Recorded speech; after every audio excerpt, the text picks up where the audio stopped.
नाही ते या ताईंनी त्या दिवशी सांगितलं होतं की न्याय देण्यासाठी आपण यावं आणि शेवटी काय असतं बघा, आपण ज्यावेळेस या राज्यात, या देशात, या लोकात, या गावात ज्यावेळेस वावरतो त्यावेळेस न्याय मागितल्याच्या नंतर आपण न्याय देण्यासाठी उभा राहिलं पाहिजे या मताचा मी आहे आणि मी तसं काम पण करतो. 21 महिने झालेले आहेत या प्रकरणाला, अजूनही आरोपी निष्पन्न नाही आहे. पोलीस प्रशासन नेमकं काय करतंय समजत पण नाही. मला हे कळत नाही आहे की मुख्यमंत्री साहेब नेमकं करतायत काय, की इतकी क्रूर जर हत्या झाली तर ही कळाल्याबरोबर तुम्ही याच्यावरती ॲक्शन घेणं गरजेचं आहे. जर स्टेटमेंट देताना यांचा एक बांधव सांगतोय की खून केला आणि खून केल्याच्या नंतर त्याचा मांस नेऊन टेबलावरती ठेवला, तर या क्षणाला मुख्यमंत्र्यांना वाटायला पाहिजे होतं की या राज्यातली लेक बाळ आमची आहे, लवकर ॲक्शन घ्या आणि यांना वडीत आणा बांधून, या आरोपींना ठेवू नका. या भूमिकेत मुख्यमंत्र्यांनी तातडीनं जाणं गरजेचं होतं, परंतु ते काय गेले नाहीत मला माहीत नाही. गुंडाच्या जीवावरती मुख्यमंत्री फडणवीस साहेब राजकारण होत नाही. ज्यावेळेस तुम्ही न्याय देता त्यावेळेस सहानुभूतीची लाट तुमच्या बाजूने उभा राहते आणि त्या लाटेतून तुम्हाला सत्ता हस्तगत करता येते. असे गुंड वापरून सत्ता कधी हस्तगत करता येत नाही. जर असं एक घर जर तुमच्या विरोधात जायला लागलं तर राज्यातले 13-14 कोटी जनता तुमच्या विरोधात गेलेली तुम्हाला माहीत पण होणार नाही आहे. म्हणून आमची विनंती की 25 तारखेला या परळीच्या गावकऱ्यांनी रास्ता रोको ठेवला आहे. मुख्यमंत्री साहेबाला मीडियाच्या माध्यमातून जाहीरपणानं या मुंडेताईच्या घरातूनच जाहीरपणानं आवाहन करून सांगतो की त्यांची SIT आणि CIDची मागणी ती तातडीनं या 25 तारखेच्या रास्ता रोकोच्या आत गठीत करा आणि आरोपी अटक करा, अशी एक त्यांची मागणी. ती पण या 25 तारखेच्या आत तुम्ही मंजुरी द्या, त्याला मान्य करा. ती SIT CID दोन्ही गठीत करा. नाही केली तर नाविलाजानं आम्हाला जिल्हाभर आणि राज्यभर आंदोलन करावं लागणार आहे. आणि या जिल्ह्यात जर एकदा आमच्या डोक्यात जर घुसलं की तुम्ही आमच्यावर अन्यायच करणार आहेत, स्वर्गीय महादेव मुंडे भैयाला न्याय देणार नाही आहेत, तर जिल्हा कायमस्वरूपी बंद करण्यात आहे.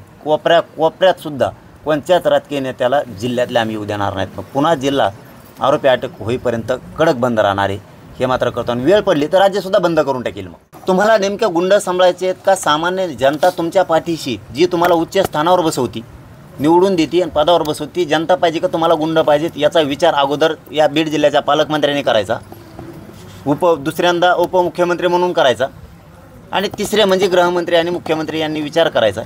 आता लोकांना न्याय द्यायचा आहे की नाही. तुम्हाला द्यायचा नसेल तर लोक न्याय खेचून घेतील आणि त्यावेळेस तुम्हाला खूप अडचणीची परिस्थिती निर्माण होईल. म्हणून तुम्ही यांच्या 25 तारखेला रास्ता रोको आहे.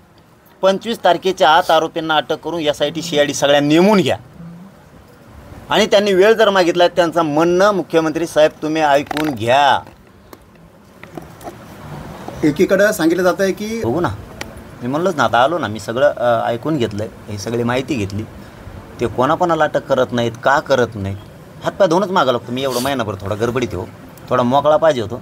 तुम्हाला उद्यापासूनच झटका दाखवला असता काय मुंडे, स्वर्गीय मुंडे यांना न्याय कसा मिळत नाही महादेव भैयाला, ते लगेच सुरू केला असता. पण सुरू केला आहे तरी पण मी आजपासूनच, आता माझा फोन गेला आहे, तुम्हाला कळन बदल कसा असतो ते. आता तुम्हाला आजच बदल कळन. पाटील मी तर आज समजून घेतलं आहे. आता ती कोणी बी असून दे, इथं आपण एकदा तरायला लागलो ना तर मग मागं सरकत नसतो.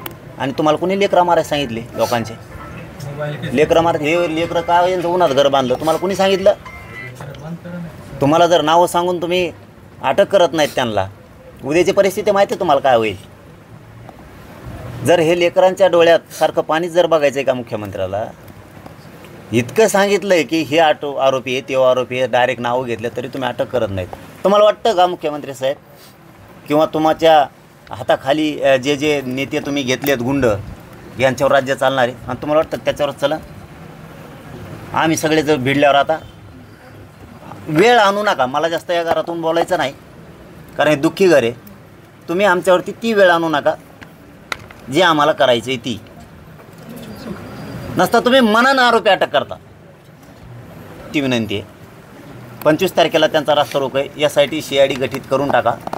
या कुटुंबाचं दुःख तुमच्याजवळ मांडायचं आहे तर यांना मुख्यमंत्र्यांनी तातडीनं वेळ द्या. तुम्ही जर हे गोष्टी केल्या नाही ना, आरोपी अटक केल्या नाही, तर पुढची लढाई सुरू झाली म्हणून आजपासून आता मुख्यमंत्र्यांनी समजायचं. आमचा अंत बघू नका. आणि मी जर एखाद्या मॅटरमध्ये घुसलो तर तुम्हाला चांगलं माहिती आहे मी मॅटरचं काय करतो. म्हणून पुन्हा एकदा सांगतो, स्वर्गीय महादेवभाया मुंडे यांना न्याय देण्यासाठी जो त्याच्यामध्ये PI EPI आणि तपास अधिकारी आहेत यांच्या सगळ्यांच्या कॉल डिटेल घ्या. आता याच्यातला एकही सुटता कामा नाही. तुम्ही कामाला लागा, नसता तुम्हाला पश्चाताप येईल. या स्वरूपाचं आंदोलन आम्ही उभा करू शकतो आणि त्याची परिस्थिती मुख्यमंत्र्यांना सरकारलाही एकदा मी आंदोलनात उतरल्यावर काय होतं. म्हणून कॉल डिटेल सगळ्या अधिकाऱ्यांचे घ्या, ज्यांनी निवेदन दिलं असेल. नसेल तर हे 2 दिवसात तुम्हाला पुन्हा पोच करतील की कोण आरोपी अटक करायचेत आणि कोणाकोणाचे शिडीआड काढायचेत, काय परिस्थिती आहे हे सगळ्याबद्दल ते एखादं पुन्हा निवेदन देतील. आणि मुख्यमंत्री साहेब, मला एक इथं आल्याच्यानंतर खूप वाईट वाटलं. इतकं हताश झालं आहे कुटुंब. नवऱ्याचं मांस मारल्याच्या नंतरसुद्धा टेबलावर नेऊन ठेवलं आहे. ती माऊली जर तुम्हाला वेळ मागती, मुख्यमंत्री साहेब तुम्हाला जर 5 मिनटं वेळ द्यायला नाही आहे तर याचेसुद्धा परिणाम वाईट होतील. तुम्ही लक्षात ठेवा. तुम्ही या कुटुंबाला तातडीनं वेळ द्या. मी आता त्यांच्या वैडीला त्यांनाही बोलतो थोड्या वेळात, कारण या मॅटरबद्दल मी सगळी त्यांना आता माहिती विचारणार आहे आणि मी या मॅटरच्या मागं लागलो.